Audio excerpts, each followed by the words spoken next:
I just touched on a bit of talent identification, kind of the holistic approach, how we do it, and then I just took the delegates through our scouting manual that Neil and Morris put together quite a few years ago, and that we've kind of updated every year. Thought it was a good idea. It doesn't matter what sport you come from, just to have that framework. It doesn't matter if you come from netball or hockey. You can kind of tailor it to your needs, and then just kind of work from there. Absolutely, and then again, you take a lot of things into account. I think for the coaches, they can decide how they want to play. What brand, what style of whatever, rugby or cricket or netball they'd like to play. And then again as well, just looking at things like your talent pool. What do you have to work with, and just setting realistic goals regarding your talent ID and that. Yeah, it's tough. I think for us in terms of rugby, you look quite intensively at the soft skills. So you can see when someone's been coached well. If they're in their accuracy in passes, maybe their pre-work on attack, their movement on defense, just their general awareness.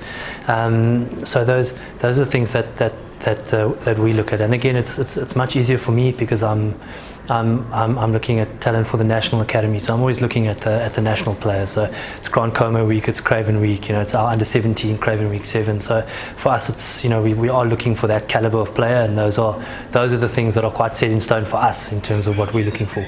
Definitely, I think just having a look at the basic stats. We just wanted to come up with a framework, and I think sometimes the danger with having a scouting manual is you stick to it too rigidly, and that's kind of just what the message I wanted to get across is that it's great to have a framework, to have a reference point to go back to, just to make your job a bit easier. But there are those special talents that maybe don't fall into those parameters that still need to be given an opportunity. Gee, I really enjoyed it. I said from the beginning I really wanted to make it quite interactive, and I think they have a lot of the questions and kind of problems that us at the national and the professional level deal with. They were talking about what about the players that don't come from the affluent schools or the schools that are playing on a high level and given opportunities. Do we pick them up? And that's quite a tough one. I think there'll always be plenty of players that are falling through the cracks, and that's up to us to try and fix, just to try and create more opportunities for those kids, to try and level the playing field a bit.